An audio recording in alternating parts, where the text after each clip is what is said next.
Hello everyone, स्वागत है एक बार फिर से आपका इस चैनल पर कंसेप्ट अप टू रूट पर। आज हम, क्योंकि आप जानते हैं कि हम नेशनल इनकम का चैप्टर हमने शुरू कर दिया था और उसको हम पढ़ रहे थे। इसका पार्ट 1 हमने पहले ही करा दिया है, जिसमें हमने बहुत सारे टॉपिक्स कवर करा दिए थे। आज की इस वीडियो में नेशनल इनकम के चैप्टर का ये दूसरा पार्ट है, जिसमें हम आगे के कुछ कॉन्सेप्ट क्लियर करेंगे। ये मैक्रो इकोनॉमिक्स की बुक का चैप्टर 3 है। इससे पहले हमने 2 चैप्टर की वीडियो मैंने जो है बना रखी है, अपलोड कर रखी है यूट्यूब पर। ठीक है, अगर आपने वो नहीं देखी तो आप इस वीडियो को देखने के बाद या कभी भी आपका मन चाहे तो चैनल सब्सक्राइब करके उसको देख सकते हो। ठीक है, तो आइए दोस्तों, इस वीडियो को जल्दी से स्टार्ट करते हैं बिना टाइम वेस्ट किए। पहला टॉपिक हमारे पास क्या है कि घरेलू उत्पाद की सकल और शुद्ध अवधारणाएं। कि घरेलू उत्पाद, मैंने पिछली वीडियो में मैंने आपको बताया था कि घरेलू उत्पाद क्या होता है, घरेलू आय क्या होती है और ये किस तरीके से एक दूसरे से रिलेटेड हैं। ये सारी चीज़ें मैंने आपको पिछली वीडियो में बताई थी। आज की वीडियो में हम जो इसी चैप्टर के आगे ये कॉन्सेप्ट है वो उनको समझने की कोशिश करेंगे। पहला टॉपिक हमारे पास है कि घरेलू उत्पाद की सकल और शुद्ध अवधारणाएं। तो यहाँ पे आप एक पॉइंट देखिए, एक लाइन मैं आपके सामने पढ़ रहा हूँ। क्या लाइन है? लाइन है हमारे पास कि घरेलू उत्पाद को जीडीपी और एनडीपी के रूप में मापा जाता है। जीडीपी और एनडीपी के रूप में, यानी कि सकल घरेलू उत्पाद और शुद्ध घरेलू उत्पाद के रूप में घरेलू उत्पाद को मापा जाता है। घरेलू उत्पाद का मतलब क्या होता है कि जो हमारी घरेलू सीमा में चीज़ें बनती हैं ना, उसी को बोला जाता है घरेलू उत्पाद। ठीक है, तो घरेलू उत्पाद को अगर हमें मापना है, उसका आकलन करना है, उसको कैलकुलेट करना है, तो उसको 2 तरीके से कर सकते हैं। एक तो जीडीपी के रूप में कर सकते हैं और दूसरा एनडीपी के रूप में कर सकते हैं। ठीक है, यानी कि सकल घरेलू उत्पाद के रूप में और शुद्ध घरेलू उत्पाद के रूप में। ठीक है, तो देखिए, हम घरेलू उत्पाद को सकल घरेलू उत्पाद से और शुद्ध घरेलू उत्पाद से कैसे कैलकुलेट करते हैं। देखिए, जो सकल घरेलू उत्पाद होता है ना, उसमें जो है मूल्य ह्रास शामिल होता है। मूल्य ह्रास कोई हम आपके लिए हमारे लिए नया शब्द नहीं है। इसे हमने दूसरे चैप्टर में पढ़ा था कि मूल्य ह्रास का मतलब क्या होता है कि जो भी एक तरीके से गिरावट होती है, स्थिर परिसंपत्तियों की टूट फूट होती है, उसी को बोला जाता है मूल्य ह्रास। ठीक है, तो जो सकल घरेलू उत्पाद होता है उसमें जो है मूल्य ह्रास को भी शामिल कर दिया जाता है। लेकिन जो शुद्ध घरेलू उत्पाद होता है उसका मतलब होता है शुद्ध घरेलू उत्पाद, यानी कि जो एक्चुअल में उत्पाद है उसी को मापा जाता है। ठीक है, लेकिन सकल घरेलू उत्पाद में क्या होता है कि मूल्य ह्रास को भी शामिल किया जाता है, यानी जो टूट फूट होती है उस टूट फूट पे जो खर्चा आता है उस खर्चे को भी फिर जो है अपने उत्पादन में शामिल कर लिया जाता है। ठीक है, तो सकल घरेलू उत्पाद और शुद्ध घरेलू उत्पाद जो है आपस में कैसे रिलेटेड है। ठीक है, ये चैप्टर हम पढ़ रहे हैं। ठीक है, आपस में कैसे संबंधित है ये हमें चैप्टर में बताया गया है। देखिए, अगर हमारे पास एनडीपी है यानी कि शुद्ध घरेलू उत्पाद, तो और शुद्ध घरेलू उत्पाद में अगर हमने मूल्य ह्रास जोड़ दिया तो हमें मिल जाएगा सकल घरेलू उत्पाद। ठीक है, बात आ गई समझ में। एग्जाम्पल के लिए जैसे कि भारत का शुद्ध घरेलू उत्पाद कितना है, 3500 करोड़ है। एग्जाम्पल एग्जाम्पल ले रहा हूँ मैं कि मान लीजिए भारत का शुद्ध घरेलू उत्पाद कितना है, यानी जो एक्चुअल में है, जो एक्चुअल में जो उत्पाद है। ठीक है, तो शुद्ध घरेलू उत्पाद कितना है, 3500 करोड़। ठीक है, तो ये जो है हमारा शुद्ध घरेलू उत्पाद है। अगर हमें सकल घरेलू उत्पाद निकालना है तो इसमें जो है मूल्य ह्रास को क्या कर देंगे, जोड़ देंगे। अगर हम मूल्य ह्रास को शुद्ध घरेलू उत्पाद में जोड़ देंगे तो इससे क्या होगा, हमें सकल घरेलू उत्पाद मिल जाएगा। ठीक है, यानी कि समझ में आया कि एनडीपी से हम जीडीपी निकाल सकते हैं। इसी तरीके से अगर मान लीजिए हमारे पास जीडीपी मौजूद है तो जीडीपी से हम एनडीपी भी निकाल सकते हैं। ठीक है, बहुत ही आसान है। जैसे हमने एनडीपी से जीडीपी निकाला है, वैसे जीडीपी से एनडीपी निकालेंगे। क्या करना है कि जीडीपी में से मूल्य ह्रास को घटा देना है। जब जीडीपी में से मूल्य ह्रास को हम घटा देंगे तो हमारे पास क्या आ जाएगा, एनडीपी आ जाएगा। ठीक है, इस तरीके से ये आपस में थोड़े से रिलेटेड है। ठीक है, अब इसी तरीके से जब जीडीपी एनडीपी में अगर हम मूल्य ह्रास जोड़ेंगे और हमें जो है क्या मिल सकता है, जीडीपी, तो एनएनपी यानी कि शुद्ध राष्ट्रीय उत्पाद जो होता है, अगर शुद्ध राष्ट्रीय उत्पाद में हम मूल्य ह्रास को जोड़ देंगे तो हमें क्या मिल जाएगा, हमें मिल जाएगा दोस्तों जीएनपी, यानी ग्रॉस नेशनल प्रोडक्ट, सकल राष्ट्रीय उत्पाद। और इसके अपोजिट अगर हमारे पास सकल राष्ट्रीय उत्पाद पहले से है, जीएनपी पहले से है, तो उसमें से मूल्य ह्रास को घटा दोगे तो हमें क्या मिल जाएगा, शुद्ध राष्ट्रीय उत्पाद मिल जाएगा, एनएनपी मिल जाएगा। ठीक है, तो ये दोनों आपस में इस तरीके से रिलेटेड। अच्छा, हम इसे ऐसे क्यों पढ़ रहे हैं, क्योंकि दोस्तों जो आपका चौथा चैप्टर है ना, चौथे चैप्टर को पढ़ने के लिए ये सारे कॉन्सेप्ट जो है ज़रूरी है। अगर आप इन कॉन्सेप्ट को सीख लोगे बारीकी के साथ तो आप चौथा चैप्टर बहुत ही आसानी से समझ जाओगे, क्योंकि उसके अंदर जो है मैथड्स आपको पढ़ने हैं, आपको कैलकुलेशन करनी है, उसके लिए सारी चीज़ें आपको आनी चाहिए। ठीक है, तो आपको ये कॉन्सेप्ट समझ में आ गया जीडीपी और जीएनपी वाला। आइए अगला टॉपिक स्टार्ट करते हैं। अगला टॉपिक हमारे पास है बाजार कीमत पर और कारक लागत पर घरेलू उत्पाद। ठीक है, बाजार कीमत पर और कारक लागत पर। भाई घरेलू उत्पाद जो होता है, जो घर का प्रोडक्शन होता है हमारा, यानी भारत का जो प्रोडक्शन है, ठीक है, घरेलू उत्पाद जो है, तो घरेलू उत्पाद में ऐसा क्या होता है? ठीक है, घरेलू उत्पाद को या तो बाजार कीमत पर बेचा जाता है या फिर कारक लागत पर बेचा जाता है। ठीक है भाई, घरेलू उत्पाद जो होता है ना, ऐसी तो होता है, घरेलू उत्पाद को अगर बाजार कीमत पर बेचेंगे हम तो क्या होगा, महंगा जाएगा, कारक लागत पर बेचेंगे तो सस्ता जाएगा, ऐसी है ना। आइए इसको थोड़ा सा पढ़ते हैं, किताब में क्या लिखा हुआ है। किताब में देखिए क्या लिखा हुआ है। देखिए, जहां पर दो क्षेत्रीय अर्थव्यवस्था होती है, जहां पर दो क्षेत्रीय अर्थव्यवस्था होती है, या जब तक हम दो क्षेत्रीय अर्थव्यवस्था की बात करते हैं, सबसे पहली बात तो दो क्षेत्रीय अर्थव्यवस्था कहते हैं किसको है? दो क्षेत्रीय अर्थव्यवस्था उस अर्थव्यवस्था को कहते हैं जिसमें एक उत्पादक क्षेत्र होता है और एक परिवार क्षेत्र होता है, बस। यानी वहाँ पे कोई सरकारी क्षेत्र नहीं होता, उसे बोला जाता है दो क्षेत्रीय अर्थव्यवस्था। इज ए क्लियर हो गया? ठीक है, तो जहाँ पे ये दो क्षेत्र होते हैं, सिर्फ तीसरा कोई क्षेत्र नहीं होता, सरकार नहीं होती, तो वहाँ पे जो है कारक लागत पर और बाजार कीमत पर सकल घरेलू उत्पाद बराबर होते हैं। ये कॉन्सेप्ट आपको ध्यान में रखना है।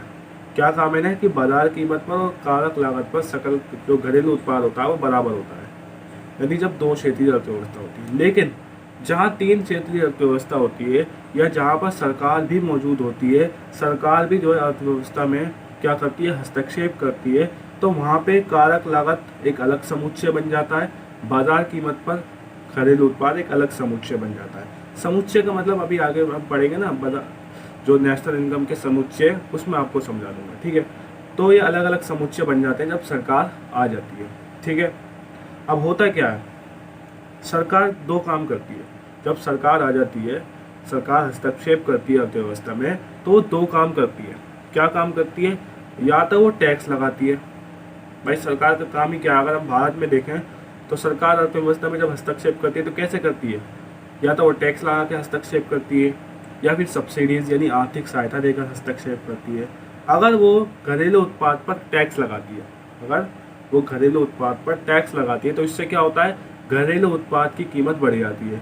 घरेलू उत्पाद की कीमत क्यों बढ़ जाती है? क्योंकि देखिए, एग्जाम्पल के लिए, जैसे मान लीजिए किसी ने किसी चीज़ का उत्पादन किया, मान लीजिए वो उसकी कीमत है 5 रुपये।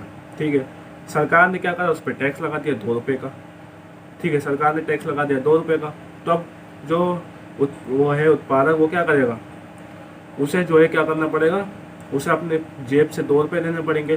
तो इसलिए वो क्या करता है, अपने उत्पाद की कीमत क्या कर देता है, 7 रुपये कर देता है। ठीक है, यानी कर अगर लगता है तो कीमत बढ़ जाती है। इसके अलावा अगर सरकार आर्थिक सहायता देती है तो घरेलू उत्पाद की कीमत घट जाती है। ठीक है, घरेलू उत्पाद की कीमत क्या हो जाती है बेटा, घट जाती है। ठीक है, तो ये था बाजार कीमत पर और कारक लागत पर, कि कारक लागत और बाजार कीमत में क्या संबंध है। अभी से और अच्छी तरीके से रिलेशन इस पर समझना पड़ेगा हमें। और अब यहाँ पे इसका रिलेशन जो बाजार कीमत पर और कारक लागत पर, ये जो आपस में कैसे रिलेटेड है, इनको थोड़ा सा और समझिए इस चार्ट पे। देखिए, ये हमारे पास है बाजार कीमत पर घरेलू उत्पाद। अगर हमारे पास बाजार कीमत पर घरेलू उत्पाद है, या फिर अगर आप एग्ज़ाम में बैठे हों, एग्ज़ाम में आपके पास बाजार कीमत पर घरेलू उत्पाद है, और आपको लेकिन बाजार कीमत पर घरेलू उत्पाद नहीं चाहिए, बल्कि क्या चाहिए, कारक लागत पर घरेलू उत्पाद चाहिए। ठीक है, कारक लागत पर घरेलू उत्पाद चाहिए, तो क्या कर सकते हैं इस सिचुएशन में हम? इस सिचुएशन से निपटने के लिए हम शुद्ध अप्रत्यक्ष कर अगर हम घटा देंगे तो हमें कारक लागत पर जो है घरेलू उत्पाद मिल जाएगा। फिर समझो दोबारा एक बार, कि अगर हमें बाजार कीमत पर घरेलू उत्पाद है हमारे पास, और अगर हमें चाहिए कारक लागत पर घरेलू उत्पाद, तो उसमें से मूल्य ह्रास को घटा दो तो हमें कारक लागत पर घरेलू उत्पाद मिल जाएगा। ठीक है, सिमिलरली अगर हमारे पास बाजार कीमत पर राष्ट्रीय उत्पाद है, और अगर हमने शुद्ध अप्रत्यक्ष कर उसमें से घटा दिया तो हमें क्या मिल जाएगा, हमें कारक लागत पर राष्ट्रीय उत्पाद मिल जाएगा। समझ में आ रही है ना बात? ठीक है, इसी तरीके से अब सवाल ये पैदा होता है कि शुद्ध अप्रत्यक्ष कर जो है इसको कैसे कैलकुलेट किया जाता है, इसको कैसे निकाला जाता है। देखिए, शुद्ध अप्रत्यक्ष कर अगर हमें निकालना है, शुद्ध अप्रत्यक्ष कर अगर हमें निकालना है तो अप्रत्यक्ष कर में से आर्थिक सहायता को घटा देंगे। जब हम अप्रत्यक्ष कर से आर्थिक सहायता को घटा देंगे तो हमें जो है शुद्ध अप्रत्यक्ष कर मिल जाएगा। ठीक, एग्जाम्पल के लिए मान लीजिए अप्रत्यक्ष कर है 10 करोड़, आर्थिक सहायता है 5 करोड़। ठीक है, तो अगर हम 10 इसमें से घटा देंगे तो हमारे पास कितना आ जाएगा, 5 करोड़। ये जो 5 करोड़ है ये क्या है, हमारे शुद्ध अप्रत्यक्ष कर। ठीक है, उम्मीद करता हूँ आपको समझ में आ रहा होगा। आइए अगला टॉपिक स्टार्ट करते हैं। अगला टॉपिक जो है हमारे पास है मोस्ट इम्पोर्टेंट टॉपिक है, आपको उसको बहुत ही अच्छे से बहुत ही ध्यान से आपको समझना है, क्योंकि वो जो टॉपिक है ना बहुत ही इम्पोर्टेंट है। अगर आप इस टॉपिक को समझ लोगे, क्योंकि ये छोटा सा टॉपिक और बहुत सारी चीज़ें इसके अंदर क्लियर होने वाली है। ठीक है, तो आइए स्टार्ट करते हैं। क्या टॉपिक हमारे पास है कि राष्ट्रीय आय से संबंधित समुच्चय। राष्ट्रीय आय से संबंधित समुच्चय। अब समुच्चय का मतलब क्या होता है, देखिए ऐसा नहीं है कि हर वर्ड का आपको अर्थ पता होना चाहिए। ठीक है, कुछ ऐसे वर्ड होते हैं जो किसी विशेष चीज़ के लिए बोले जाते हैं। ठीक है, जैसे यहाँ पे राष्ट्रीय आय से संबंधित समुच्चय जो है ना, तो ये जो है समुच्चय किनको बोला गया है, समुच्चय जो है जीडीपीएमपी को बोला गया है, जीडीपीएफसी को बोला गया है, एनडीपीएमपी को बोला गया है, एनडीपीएफसी को बोला गया है। ठीक है, तो इन्हीं को समुच्चय बोला जाता है। ठीक है, इन्हीं को क्या बोला जाता है, समुच्चय बोला जाता है। राष्ट्रीय आय से संबंधित समुच्चय यानी कुछ हिस्से हैं, ये कुछ तत्व हैं, कुछ पार्ट्स हैं। ठीक है, जो राष्ट्रीय आय से संबंधित है। ठीक है, जीडीपीएमपी भाई क्या है, एक समुच्चय है और किससे संबंधित है, राष्ट्रीय आय से संबंधित है, नेशनल इनकम से संबंधित है। ठीक है, तो आइए इनको समझते हैं। बेसिकली ये 8 है, आपकी स्क्रीन पर आपको दिख रहे होंगे, ये 8 समुच्चय हैं। जीडीपीएमपी हो गया, ठीक है, एनडीपीएमपी हो गया, इसी के अलावा आपका एनएनपीएमपी हो गया, आपका जीएनपीएमपी हो गया, और भी हमारे यहाँ जैसे जीडीपीएफसी हो गया, एनडीपीएफसी हो गया, और आपका जीएनपीएफसी हो गया, एनएनपीएफसी हो गया। ये 8 हमारे क्या है, संबंधित समुच्चय हैं।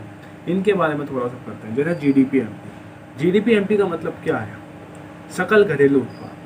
घरेलू उत्पाद यानी कि एक लेखा वर्ष की अवधि के दौरान एक देश की घरेलू सीमा के अंदर जो सभी उत्पादकों द्वारा, सभी उद्यमों द्वारा, ठीक है, उत्पादित अंतिम वस्तुओं और सेवाओं का बाजार मूल्य।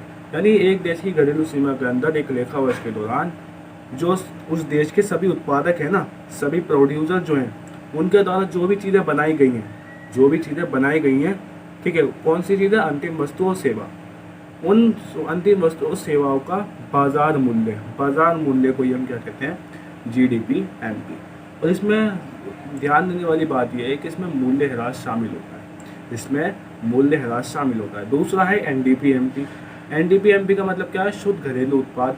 शुद्ध घरेलू उत्पाद का मतलब क्या है, ये से जानते हैं। अब ये बहुत ही आसान है कि एक लेखा वर्ष के दौरान एक देश की घरेलू सीमा के अंदर सभी उत्पादक उद्यमियों द्वारा उत्पादित की गई अंतिम वस्तुओं सेवाओं का बाजार मूल्य।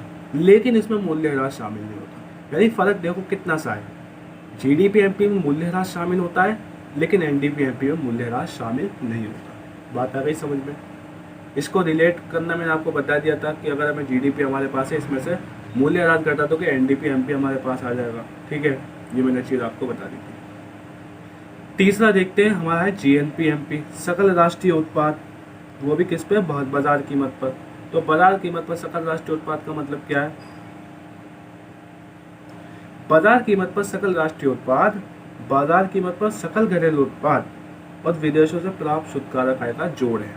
यानी कि ये किसका जोड़ है, यानी अगर हमें इसको निकालना है, जीएनपीएमपी को निकालना है, तो कैसे निकाल सकते हैं कि हमारी जो जीडीपीएमपी है, भाई जीडीपीएमपी जो है उसमें विदेशों से प्राप्त शुद्ध कारक आय को जोड़ दो। जब हम इतना काम कर देंगे तो हमें जीएनपीएमपी मिल जाएगा। चौथा जो है हमारे पास क्या है, वो है एनएनपीएमपी। एनएनपीएमपी को हम किस तरीके से निकाल सकते हैं और ये किसका जोड़ है। देखिए एनएनपीएमपी को कैसे निकाल सकते हैं हम कि एनडीपी यानी शुद्ध घरेलू उत्पाद, ठीक है, बाजार कीमत पर शुद्ध घरेलू उत्पाद।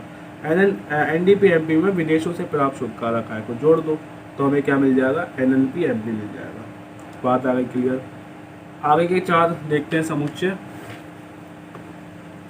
आगे के 4 हैं जैसे जीडीपीएफसी यानी कारक लागत पर जो है सकल घरेलू उत्पाद, ठीक है। अब ये क्या है इसको समझते हैं। कारक लागत पर सकल घरेलू उत्पाद एक देश की घरेलू सीमा के अंदर, क्योंकि देखिए ये घरेलू है इसलिए घरेलू सीमा ही बोला जाएगा। एक देश की घरेलू सीमा के अंदर अंतिम वस्तुओं और सेवाओं के उत्पादन पर खर्च की गई कारक लागत का कुल जोड़ है, ठीक है। कारक लागत का कुल जोड़। अब देखिए कारक लागत पर सकल घरेलू उत्पाद का मतलब क्या है, दो मतलब है इसके। एक मतलब तो यह है कि इसके अंदर मूल्यह्रास शामिल होगा, भाई होगा नहीं होगा, क्योंकि ये सकल है, सकल का मतलब इसमें मूल्यह्रास शामिल होगा। दूसरी बात, इसके अंदर जो है आपका शुद्ध अप्रत्यक्ष कर नहीं होगा, शुद्ध अप्रत्यक्ष कर इसमें नहीं होगा। बात आ गई समझ में। यानी अगर मैं इसमें शुद्ध अप्रत्यक्ष कर जोड़ दूंगा तो हमें क्या मिल जाएगा, हमें मिल जाएगा बाजार कीमत पर सकल घरेलू उत्पाद, ठीक है भाई। जब हम शुद्ध अप्रत्यक्ष कर को घटा देंगे तो हमें कारक लागत पर सकल घरेलू उत्पाद मिल जाएगा। बात आ गई समझ में। तो इसमें दो चीजें शामिल नहीं है, एक तो इसके अंदर शुद्ध अप्रत्यक्ष कर भी शामिल नहीं है, लेकिन इसके अंदर मूल्यह्रास शामिल है। एनडीपीएफसी में क्या है, एनडीपीएफसी क्या होता है, एनडीपीएफसी में बस मूल्यह्रास शामिल नहीं होता, ठीक है। एनडीपीएफसी में मूल्यह्रास शामिल नहीं होता, यानी कि अगर हमारे पास जीडीपीएफसी है या अगर हमारे पास एनडीपीएफसी है, उस एनडीपीएफसी में मूल्यह्रास को जोड़ दो तो हमें जीडीपीएफसी मिल जाएगा। इसी तरीके से जीडीपीएफसी अगर हमारे पास है तो उसमें जो है क्या कर दो, मूल्यह्रास को घटा दो, एनडीपीएफसी मिल जाएगा हमें, ठीक है। आगे के देखते हैं, आगे जो है जीएनपीएफसी। अब जीएनपीएफसी को कैसे निकाल सकते हैं, सिंपल है। जो हमारा जीडीपीएफसी है ना, जीडीपीएफसी में विदेशों से प्राप्त शुद्ध कारक आय को जोड़ दो तो जीएनपीएफसी हमारे पास आ जाएगा, ठीक है। इसी तरीके से एनएनपीएफसी भी इसी तरीके से होगा कि एनडीपीएफसी में विदेशों से प्राप्त शुद्ध कारक आय को जोड़ दो तो हमें क्या मिल जाएगा, जीएनपीएफसी मिल जाएगा, एनएनपीएफसी मिल जाएगा, सॉरी। तो ये है कुछ 8 समुच्चय हैं जिनके बारे में मैंने आपको बता दिया कि इनको कैसे निकाला जाता है, कैसे एक दूसरे से रिलेटेड है, ये मैंने आपको बता दिया।